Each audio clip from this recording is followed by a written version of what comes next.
Stasa23 here, and today we have a new knife from a new company, at least to me. I think this is their first ever design coming from New Knives. This is their Kumpanter small. I don't know if they're going to be making a larger version. I sure hope so.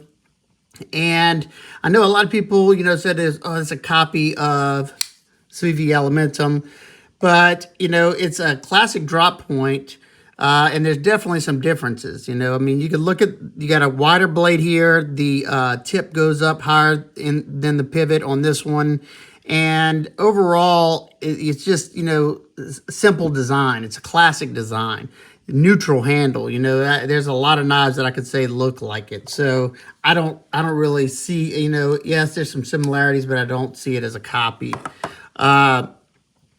I didn't really expect a whole lot. Usually I don't whenever I find these knives off Amazon. But you definitely want to wait and see this whole thing. So let's get some quick specs out of the way. You have a total length of 6.8 inches. So it's a more medium to smaller knife. Blade length of 2.9 inches. So it's going to be illegal in a lot of areas. Anybody has 3 and under blade laws. You have a grip area from here to the back over here of 3.4 inches. So not many big hands are going to fit this. You have scale thickness coming in at 0.47, so a little below average.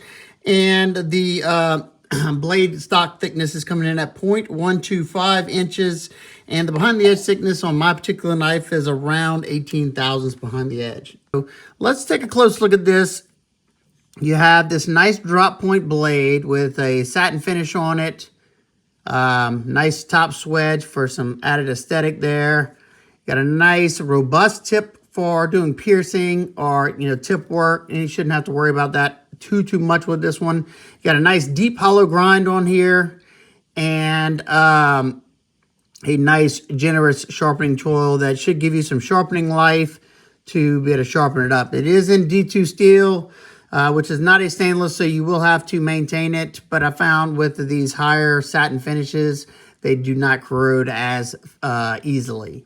No jimping, but I didn't find it needed a nice flat spot to put your finger. I didn't find myself slipping off or anything. I'm not sure the OEM of this knife. Like I said, I kind of talked with the guy back and forth on Instagram. He's got another model coming. I'm kind of excited about it. But they did a lot of things, extra. Like you can see this nice chamfer right here. Nice chamfer along the top right here. So you don't have any sharp edges where you don't want them to be. They did a lot of things right. Now, something I'm interested to see the most is how well this thing cuts. Why don't we find out?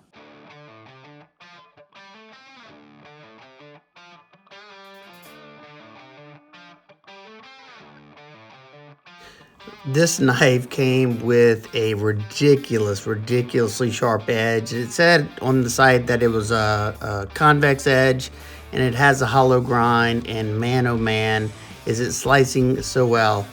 It's slicing great, and it even came with a minor nick in the blade, something that would easily sharpen out after the first time. But even with that, it's performing, amazing. I kept finding myself comparing it to the Silky Elementum, because a lot of people said it was a copy of the Elementum, but it's not, because it's just a very classic drop point and a straightforward handle.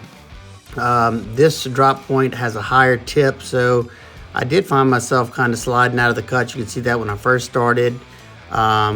It was that, and I was getting hung up on the sharpening choil, but I really hope it keeps performing this well later on in the test, because wow, it had me with a big smile on my face.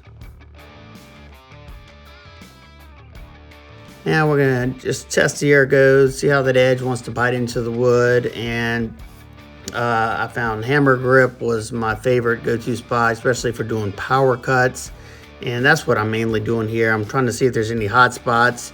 No real hot spots. I did, start to feel that ramp up on that clip just whenever I, started really bearing down on the knife. It wasn't, bad enough to where I thought I had to stop or anything, but definitely did feel it.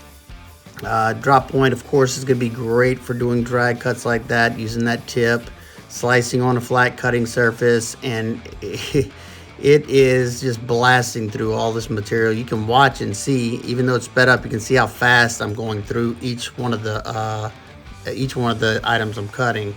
Blast through the rubber tubing like it wasn't even there, and the edge still feels very, very crisp. I can't wait to test the edge after all this because it's still, going strong. And usually I can start seeing some of these budget knives slowing down, around the denim portion. But as you can see, no match for the denim. The only thing is that the denim's spreading out a little bit wider than the blade, so that's the only thing you're actually seeing there. Now we move to the 1/2-inch sisal rope, and man, oh man, so sharp up there in the front steel. And of course, the drop point makes this so easy. Look at how I'm just pushing through it. This is all push cuts. And I wish I would have had more rope on me at that time because I know it could have went further. It made 30 cuts until I ran out. I'm really excited to test this edge. It still feels great. Let's check it out. Yeah. Let's see. Got one little small catch right there. Easily I could drop it out, but whew, stupid sharp still. So, needless to say, I was very, very impressed with the performance of this knife. I mean, the edge that it came on it was just ridiculous. It held that edge better than a lot of D2 that I've tested in the past. Very, very well done here. Now, let's take a look at this action. It has a very, very silky smooth action. Now, there's two things that are nitpicks, complaints for me on this knife, and that is, first, these thumb studs. They're domed, and as you can see, there's no texture to them. It's got a well-tuned detent for a thumb stud. Now, if you put your thumb underneath it, 90% of the time I can get it. But if you're not conscious of putting it underneath there, you will slide off the top of that. I can't really reverse. Yeah, I can reverse look at it. It's just a stiffer detent for that. Now, it is a front flipper as well.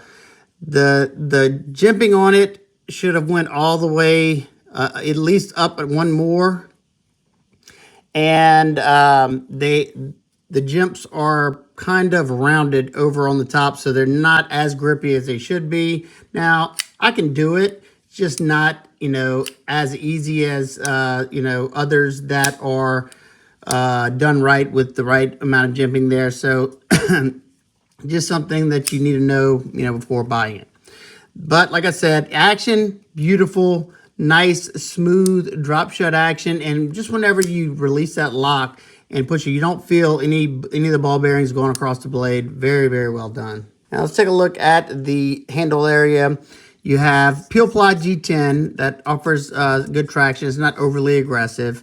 They're just flat scales that have been chamfered all the way around, and then your liners are shadow box, just meaning that the stainless liners stick out a little bit further than the G10 scales. But they were comfortable in hand because they're nice and softened. Hopefully y'all can see that. Very, very nicely done. The hardware on the knife, you have a T8 pivot, and unfortunately you have T6 on the body screws and the clip screw. I would have much rather see a T8 throughout, but for a budget knife, I let that slide. You have a ginormous lanyard hole right here that could fit a small baby finger through. I would have loved to see that not there, and just a pin back here, but once again, at the price point, totally fine. Now, you have a very, very deep pocket clip. It goes a good bit past the scales, and it is reversible. You can see the little cutout right there. So let's check it out in the pocket. It has enough ramp and enough space underneath there. Found it went in and out of the pocket nicely, if any flipper tab getting in your way, and it completely disappears in the pocket and hugs this side of the pocket nicely. So if you put a phone or something else in there, it'll be fine. All right, let's open it up, take a look at the inside. You have two nice size standoffs in the back right here for any side-to-side forces on the knife, kind of strengthen it up. Stop pin all the way back here. And on the inside, you have heavy skeletonization, as you can see right there on the show side, and you have it on the lock side. So they did everything they could to save on weight. Let's check it out on the scale. First off, in grams, coming in at 94.4 0.4 grams or 3.32 ounces. Outstanding. Let's take a look at the lockup on the knife. It's sitting, I'd say, at around 20 or 30%. No side to side, no up and down whatsoever. And excellent access to that lock bar because of this cutout right here. As you can see there, you do have some texture up there. It's a very easy to get to the lock bar. That's one thing that I had always wanted on the Elementum. You do have that texture. It is raised a little bit, but it's not half as easy to get to it as this Kumpanter. Now for some quick size comparisons, we have the CJRB small feldspar and the Civivi Elementum. Excellent size references here. These two are just a little bit longer. Two more good size references, you the Ontario Rat Model 2 and the QSP Penguin. They're both a hair longer as well. Lastly, we have the Kaiser Original and the O Knife Roboto 3. The Kaiser's pretty much identical in overall length, and the Roboto is a little bit shorter. Quickly go back over the nitpicks and complaints. I would have loved to see a little bit of texture to these thumb studs, and maybe one more jimp on the front flipper and make it a little bit more grippy. And also, you know, it would have been nice to have T8 hardware throughout, but, you know, that's just a very minor nitpick. Other than that, I'm definitely excited to check out their next model. Even with those things that I talked about, I still love this knife. It's just such a good performer, comfortable in hand. I think it looks nice, and it checks a lot of the other boxes for a good beater budget knife. So there you go. If you have any questions, comments, concerns, please leave them down below. I hope everybody's having an absolute amazing day. I will see y'all on the next one. Peace.